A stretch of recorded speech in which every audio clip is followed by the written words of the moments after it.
morning mga kasilik. Time check natin ngayon alas 8 ng umaga. Medyo mahangin sa taas. Hindi masyado mainit. Mahangin kasi.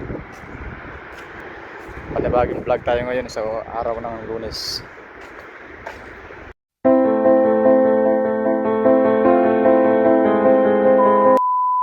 Yan, bali itong mga semento nandito na. Mga ceramic nandiyan na rin. Pati mga tubular na 4x4.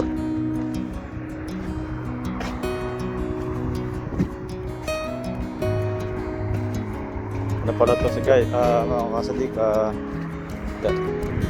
561 meter square meter.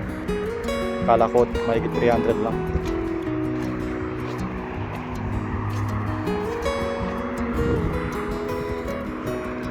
Bali itong isang semento na to 50 kilo, nakakalaga ng 18 to 20. Sa mga ibang tindahan nasa 22.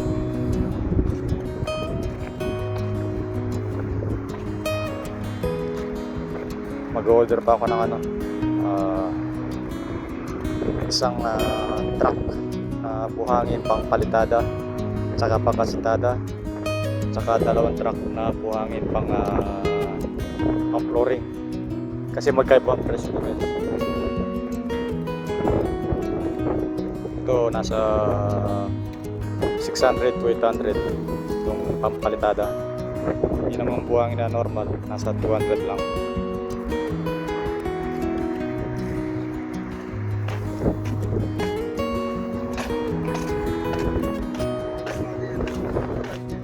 हाँ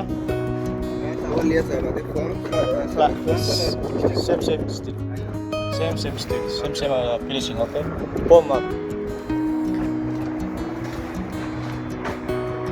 Ito na tuyo na. Bago ako bababa, bubuhusin ko muna ng tubig. Yung dalawa ka Pakistan hindi ko na pinapasok dahil pangit yung gawa. Susubukan mo ng mga Bangladesh na ito. Yung dalawang gali. Gurmala finishing Gurmala finishing. Kois. Ada pishu palen Syams wajid kulu kita ada ini malu. Asal nak kalam Pakistani mafishi.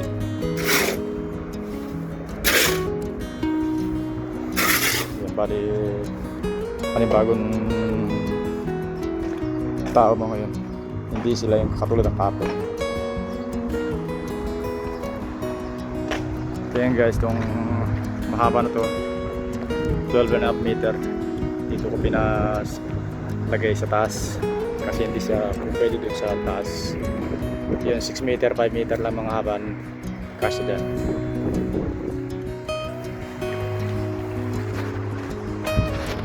Saka na ilatag na rin pala to guys yung kable.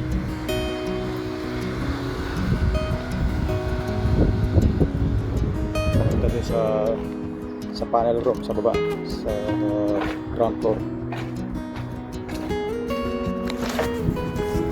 Bali nag-umpisa kanina madaling araw alas 5. Ayun siya. Tapos papasa doon. Paano kalas? Ben. Ito guys, pinatali ko muna itong lubid. Baka biglang humangin ng malakas, hindi siya tangayin. At least nakasuporta sa bakat. Tatlo siya, tatlong isa rito, sa gitna, tsaka sa dulo. Tsaka hindi siya tatangayin kasi may tali siya talaga na plastic. Yun naman sa taas, pinalagyan ko ng dalawang lubid. Lahat magkasama siya para posible man lumakas yung hangin, hindi siya limit out o ano man nangyari.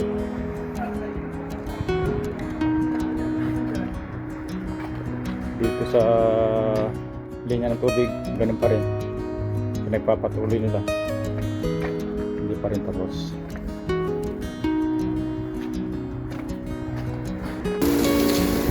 Isa sa sikreto sa tumibay yung palitada, kailangan mong basahin.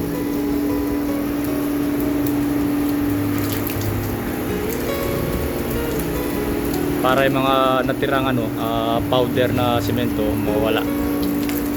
Kapit na kapit siya.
Bato guys, kakapahid ng semento, dito naman tumunta.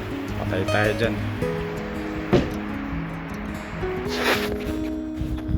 Ngayon bababa na ako sa basement. Dito yung mga ibang trabaho. Dito pala guys yung mga pintuan na pan-toilet.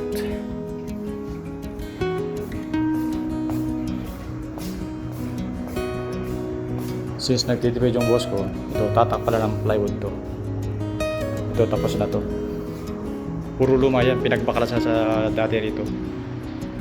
Goods pa naman.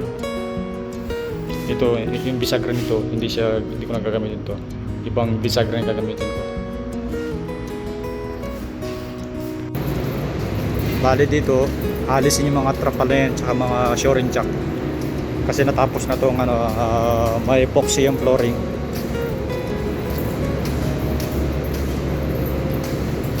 Para dito naman kami gagawa dito sa kabilang rampa.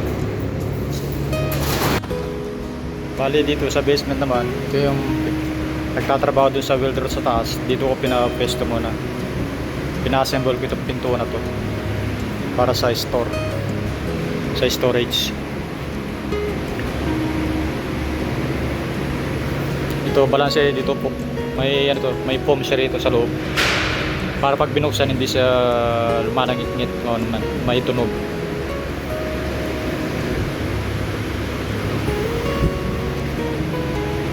Yan siya.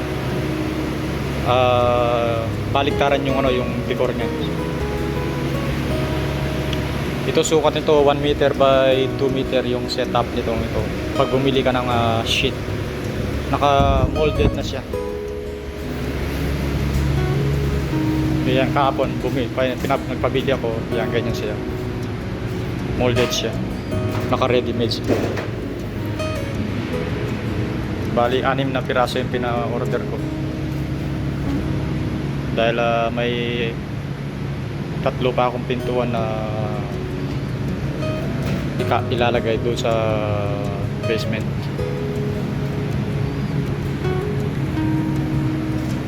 So yun guys, yun muna yung ano natin na update natin sa araw ng Lunes.